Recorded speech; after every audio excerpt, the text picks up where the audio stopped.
Salamat po. Hindi pa tapos. Opo, opo. Okay lang po. Kuhan pa tayo. Buti at least nagkabuhay. Kuhan pa tayo. Pwedeng matanggal lang. Pwedeng magpalit ka ng Opo. Tingnan nyo kung coupling. ano pong kailangan gawin.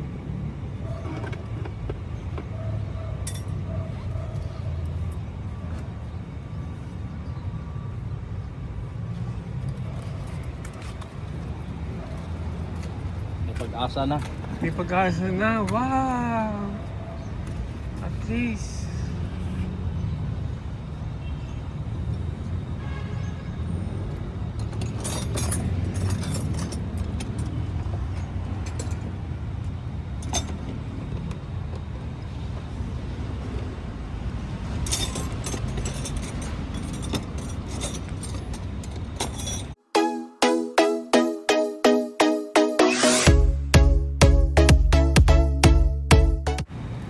Magandang araw mga kabrad. Ngayon ay ipapakita ko sa inyo kung paano nagawa itong kotse ni kabrad. Kasi minamaneho ito ng anak niya, no? Suddenly na lang, nung nasa parking na yung anak niya, what I mean, naipatay niya pa na turn off niya. Ngayon, nung kinabukasan pagbalik niya, ayaw nang mag-start. Opo. Ayaw na mag-start yung kotse, walang clicking sound. So, na-realize nila na sabi ng anak ko, ang sabi raw nung iba, yung baterya. So binila ng baterya. Pinalitan ng baterya yan, pero hindi umandar. Hindi umandar. So merong ibang sira pala yan. So bago na yung baterya, hindi pa rin umandar. Walang clicking sound. Pag pala walang clicking sound, hindi pala baterya ang problema. So take note mga kabrad, pag walang clicking sound, pag ayaw umi-start siya, walang krrrr. Pag ini-start mo ganyan, walang krrrr. Wag niyong palitan yung baterya pala. So charge for experience yun mga kabrad. Wag niyong papalitan yung baterya. May ibang sira pala pag walang krrrr gumaganon pag ini-start ninyo. So, eto kumuha kami ng mekaniko. Magaling tong mekaniko, nung hindi umi-start, naisip niya agad na iba ang sira nito. Yung pala yung kinakambyo yung sa automatic na lever, hindi na pala sumusunod yung mga parts niya. So, nung nakakambyo sa park o neutral, hindi umi-start. Kasi kumalas na yung cable. So, na-check na-check ng mekaniko. So, nalaman niya yung sira. So, bago niya tinanggal yung cable, pina-start niya muna. What I mean, nilagay niya sa neutral.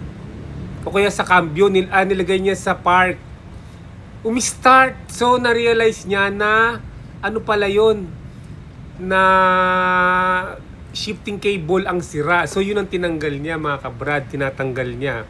Ngayon, nung natanggal niya na, pumunta na ako. Bumili na ako ng parts sa green part. Ang pangalan ng bilihan ay Green Part Auto Shop. Malapit lang to sa bungad ng gate ng Cartimar dun sa Pasay. Ngayon take note mga kabrad, dito mabibili yung mga parts ng mga Kia Picanto. Kia Picanto kasi yun lang ang binebenta nila, Kia Picanto lang, Hyundai. So lahat kayo, kung ano man masisira sa kotse ninyo na Kia, kahit na anong brand, Kia Picanto, Kia Pride, Kia, kung ano-ano mang brand ng Kia o Hyundai, doon kayo makakabili sa Green Parts Auto Shop, malapit sa tapat ng bungad ng Cartimar sa Pasay. So ayan, yun lang pala ang sira ginawa niya mga kabrad. Nung nagawa na, naipalitan niya na, gumana na. Kaya lang malaki ang binayad natin diyan. No, sa niya, sa kanyang skill bilang mechanics, ang inabot ng ang hiningi niyang bayad ay 4,500. 4,500. Yung parts na binili ko, yung cable, yon, 2,500. Walang tawad daw, tinatawaran ko eh. Hindi tayo nakatawad. So okay lang yon, binayaran na lang natin. Sumakay lang ako ng tricycle from the area ng yung pinaggagawaan ng kotse. So nakagastos din ako ng 160 back and forth, 80 papunta, 80 pabalik. Kasi yung pinaglalagyan ng kotse ay dun lang sa paradahan ng Adventist Hospital. No, Adventist Hospital sa may Pasay din, malapit sa Buendia, sa Hilpuyat. Ayan. So tuwan-tuwa na ako nung nagawa na, kasi ilang araw na yan, 4 na araw na yan sa parking lot, sa ibabaw ng ng parking lot ng Adventist Church, Adventist Hospital eh. So nasusunog dun yung kotse. So tuwan-tuwa na ako, maitatanggal na namin, no? At may uuwi yung kotse. So inuwi nga ng anak ko yung kotse sa bahay nung hindi na siya naka-duty. Ang sabi niya, parang raw. So ito yung sira, no, yung shifting cable ng cambio. Ayan. So pag yan ay sira yan, hindi mo mai-start yung makina. Nasira na siya.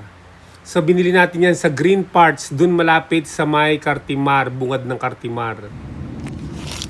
So mga kabrad, nakabili na tayo, kinakabit na niya yung nabili nating shifting cable ng cambio. Ayan, no. Unang-una muna tinanggal niya yung mga parts dyan sa ibabaw, yung mga air ano bang tawag doon,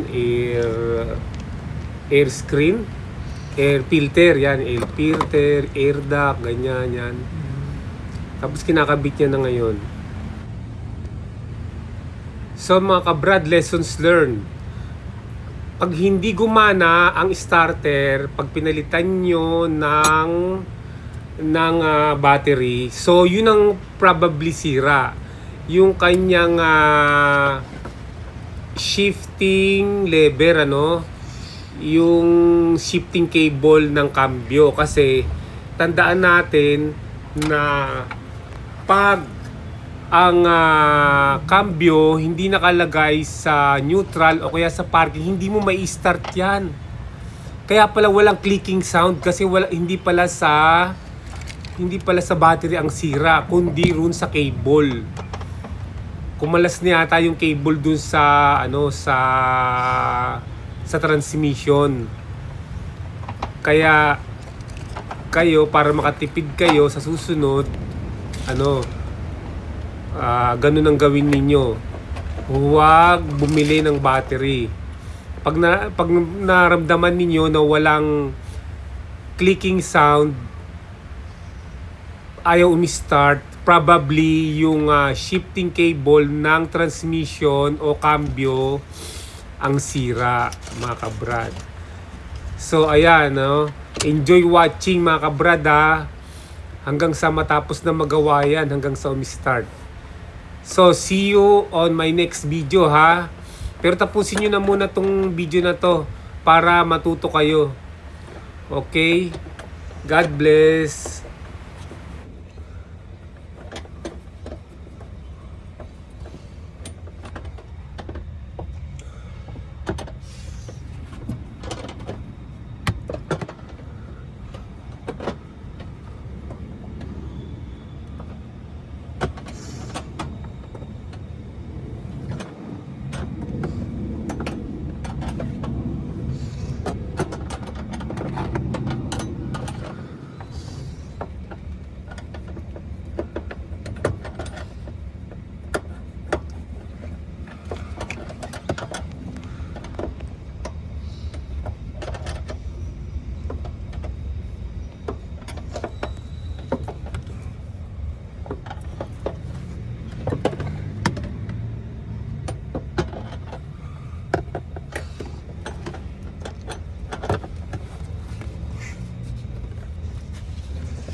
Salamat po. Hindi pa tapos. Opo. Okay lang po. Kuhan pa tayo. Buti at least nagkabuhay. Kuhan pa tayo. Pwedeng matanggal lang, pwedeng magpalit ka ng Opo. Tingnan nyo kung Coupling. ano pong kailangan gawin.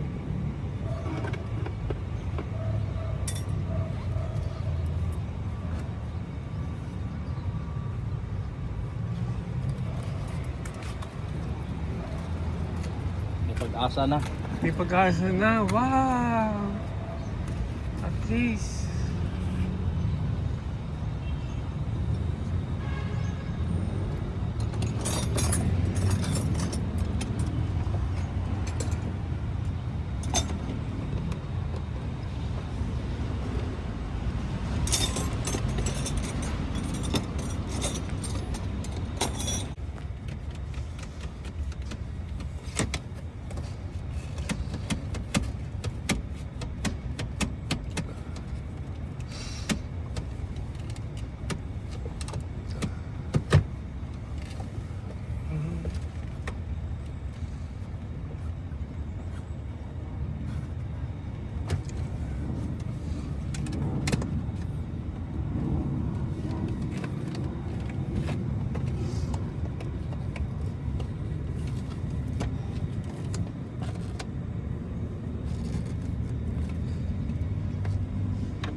Sa park yan tsaka sa neutral lang ano yan eh, mag-start yan eh, no? Hindi na nag-start sa park eh, no? Tsaka sa neutral ano, no? Wala namang part, walang neutral kanina. Oo. Oo.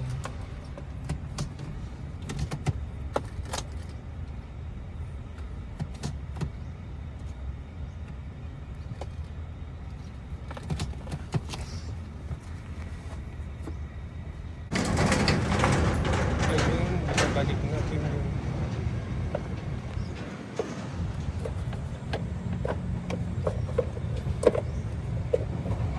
yung papalit ng kable. Ang pinalitan, kable ng ano, no? Shifting cable. Kable ng Shifting cable. shift cable o pwede na sanang iniisang ko na sana kanina.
salamat.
Kasi ano lang, plastic lang naman yung nasira eh, no? Parang Shit, yung pabigay na talaga. bumigay na talaga.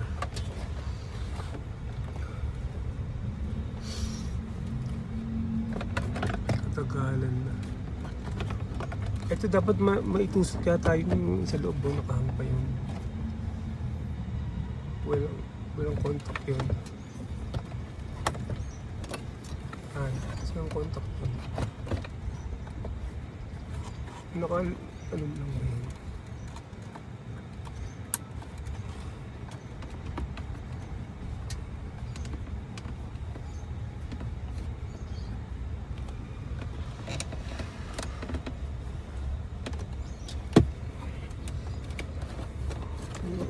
Pasok na.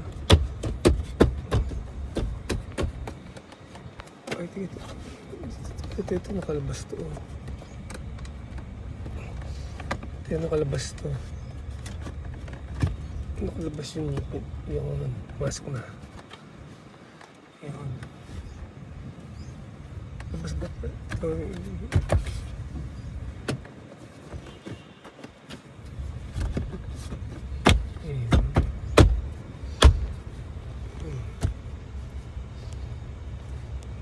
Mga to.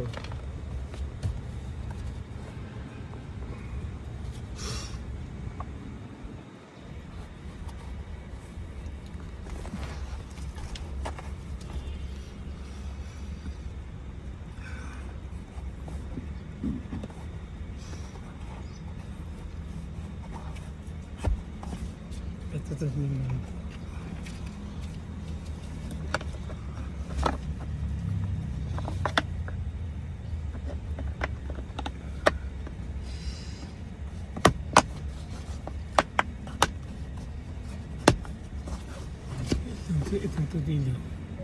Yan lang yan. Andyan.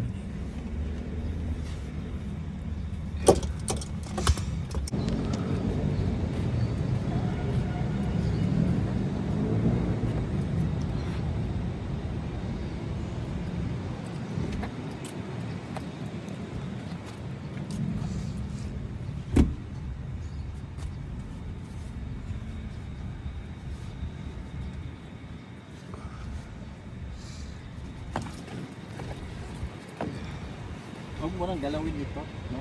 Po? May dikit yan. Eh. Pandikit yan. Pandikit yan. Huwag mo nang galawin. Oo, sige po. Ayun, doon pala yun. Yung extra nut.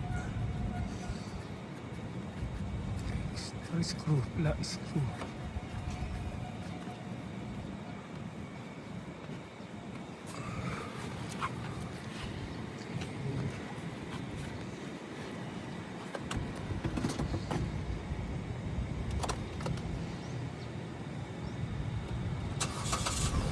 Ayun.